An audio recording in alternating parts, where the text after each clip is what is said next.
எங்க அம்மா உன்னை பத்தி ரொம்ப நல்ல விதமா நேத்து பேசுனாங்க தெரியுமா? விட்டா அவங்களே கல்யாணத்துக்கு நாள் குறிச்சிருவாங்க போல. உங்ககிட்ட கொஞ்சம் தனியா பேசணும் நிலா. நீங்க தான் வெளியில எங்க கூப்பிட்டாலும் வரமாட்டீங்க. அதனாலதான் எல்லாரையும் சொல்லிட்டு உங்க கூட கொஞ்சம் பேசணும்னு நினைச்சேன். எது வந்தாலும் நாளைக்கு பேசிக்கலாம். ஏன் இப்படி பயப்படுறீங்க நிலா? நான் உங்களை என்ன பண்ணிட போறேன்? இல்ல ராகவ், நான் கிளம்புறேன். ஒரு 10 நிமிஷம் கொடுங்க நிலா. எனக்கு உன்னை ரொம்ப பிடிக்கும் நிலா. நீ ரொம்ப ஸ்மார்ட், ரொம்ப புத்திசாலியும் கூட. உன்னை வேலைக்கு எடுத்த அன்னைக்கு எனக்கு ரொம்ப பிடிச்சிருச்சு. ராகவ், நான் தான் எனக்கு ஆல்ரெடி கல்யாணம் ஆயிடுச்சுன்னு சொல்லிட்டேனே உங்ககிட்ட.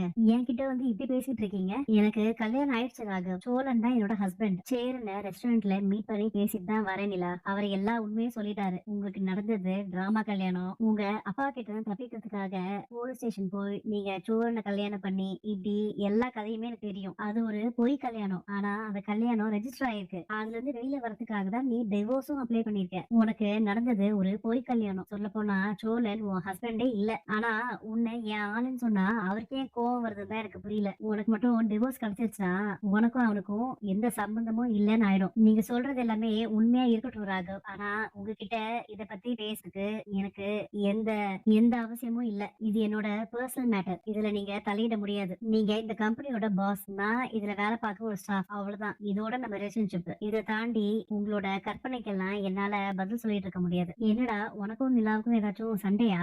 அதெல்லாம் ஒண்ணும் இல்லைன்னு. காலையிலேயே நீங்க 2 பேரும் சண்டை போட்டுட்டு இருந்த மாதிரி இருந்துச்சு. நான் பார்த்தேன். அதெல்லாம் ஒண்ணும் இல்லைண்ணே, விடு.